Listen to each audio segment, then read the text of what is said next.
Welcome students. Now the classification of resources on the basis of perception. Now this is the fifth point on the basis of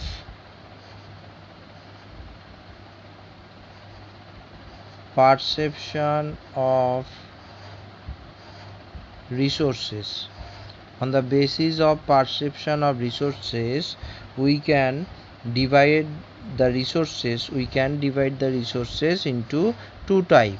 First of all, one is called tangible resources, another one is called as the intangible resources. So these are the both two type of resources on the basis of perception of resources. Now what are the tangible resources or material resources? Actually these resources are touchable, or you can say these resources are collected from the nature directly. That's why these resources is called as the tangible resources. So first important point what I'm say, that is the first point is touchable.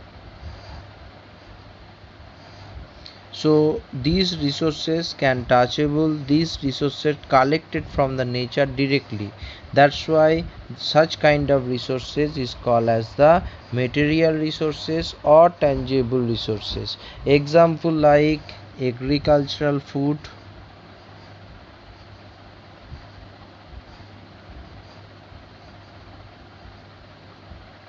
example like vegetation.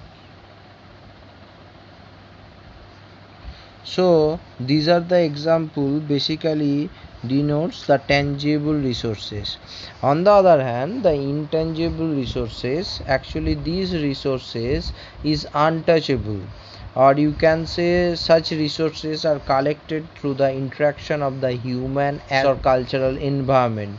That's why such kind of resources is called as the immaterial or intangible resources. So second important factor you should remember, untouchable. So these resources are untouchable and these resources are collected through the interaction of the human beings plus culture.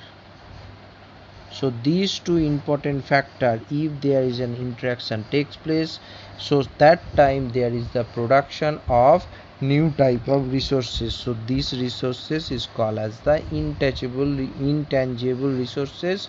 Example, what are the intangible resources? Like as example, knowledge, or you can say the work ability. So these such kind of resources is basically called as the intangible resources. See, tangible resources we can touch, intangible resources we cannot touch.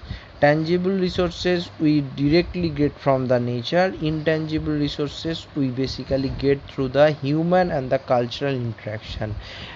You can say these resources can be felt, the tangible resources can be felt or touched, but intangible resources we cannot feel or the touch. Example like tangible resources, minerals, water, and the intangible resources, example like knowledge, work, ability.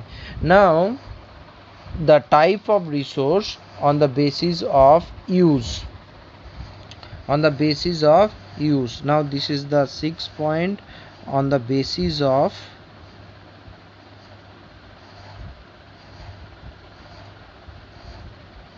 use. On the basis of use, we can divide the resource into four types. We can divide the resource into four types. First of all, the resource is usual resources.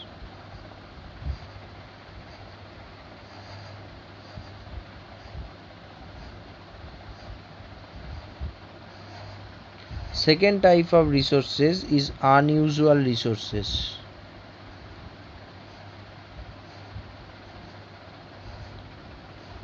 Third type of resources is misusual resources.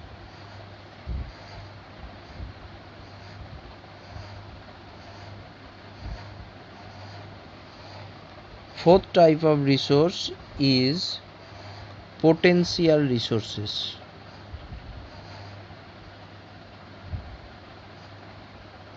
So these are basically four type of resource on the basis of use. One is called the usual resources, or another term you can say the conventional resources.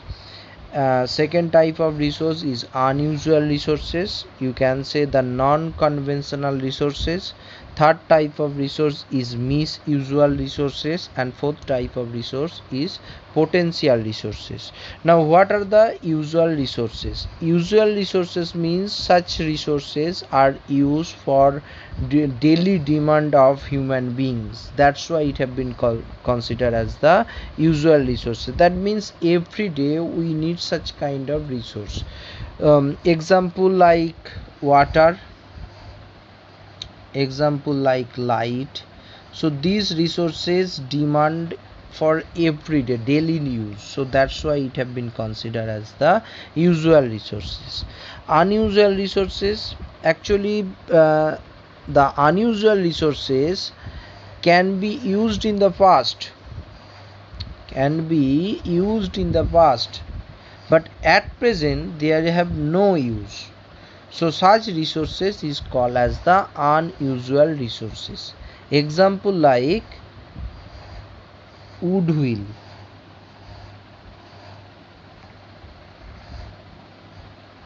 Now if you think about the wood wheel, initial time wood wheel is used for the car, but right now we generally use iron and steel, as well as the rubber, as well as different type of things. So these are basically the unusual resources. Which one is the unusual resources? The resources can be used in the past, but at present they have no such use, so these resources is called as the unusual resources.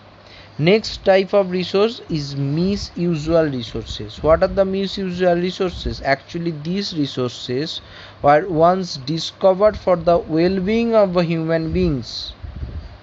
Listen again, such kind of resources once discovered for well-being of the human beings or people, but now they are not used for the beneficiary of the human being, rather than it have been used for the different perspective, for power perspective, for ruling perspective. So such kind of resources is called misusual resources. Example like atomic power. Now atomic power actually are discovered for the development, but when the atomic power used for the ruling a country, so these resources is called as the misusual resources. Now the fourth type of resource are basically the potential resources. Actually the potential resources which are unlimited, you can say, but we cannot able to use the resource due to lack of technology, lack of socio-economic demand. So that's why these resources is called as the potential resources. Example like wind power, example like solar power. So these resources are considered as the potential resources. So these are the four type of resource. One is called the usual resources like water, light. Unusual resources like wood, wheel. Misusual resources like atomic power, and the potential resources like wind power or the solar power.